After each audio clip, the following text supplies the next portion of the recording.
Hi, I'm Dr. Melissa Blake. I'm a naturopathic doctor and a counseling therapist. I'm happy to have you here today to talk about sleep health. So we're going to walk through a 5-question self-assessment based on evidence around sleep health. And what I want you to do with that information is to use it as your baseline.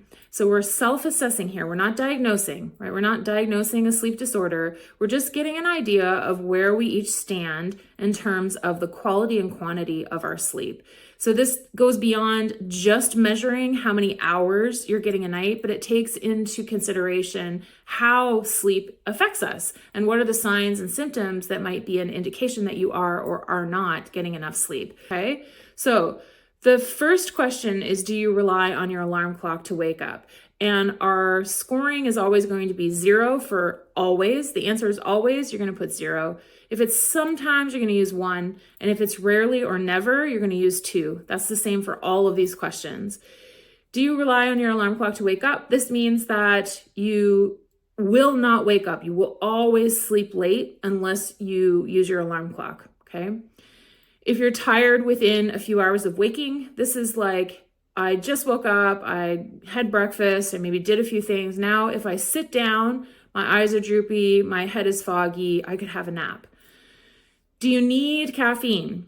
And this is really like a need. I need it to function. Otherwise, I'm a zombie, right? It's not just, oh, coffee is a part of my morning habit. It's I actually need it to help me wake up.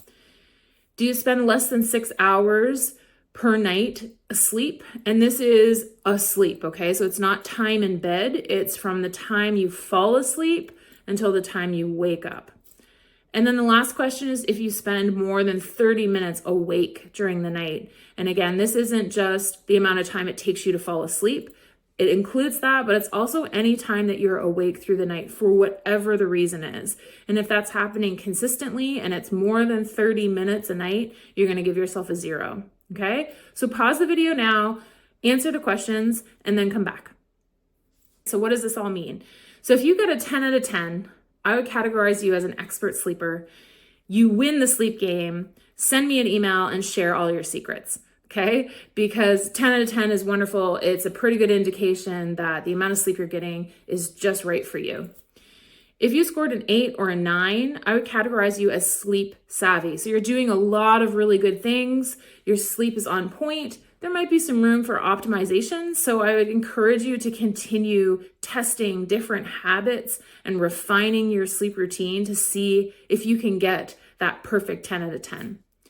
And then if you're 7 or less, if that was your score, I would categorize you as a sleep seeker. So today is the best day to start prioritizing your sleep. And the good news is there's so many different things, so many different tweaks you can do to optimize your sleep. So now that you have this baseline, you can implement a power habit of choice. And in a month or 5 weeks or 6 weeks, you can retake this quiz and see if there's been improvement. It really helps to give you that baseline because as humans, we tend to forget how bad things were or how good things were, so we can see what's been changing. Again, I want to emphasize that we're not diagnosing a sleep disorder using this self-assessment. This is measuring your sleep health based on your own subjective experience. I hope this was helpful, and I look forward to seeing you in the next video.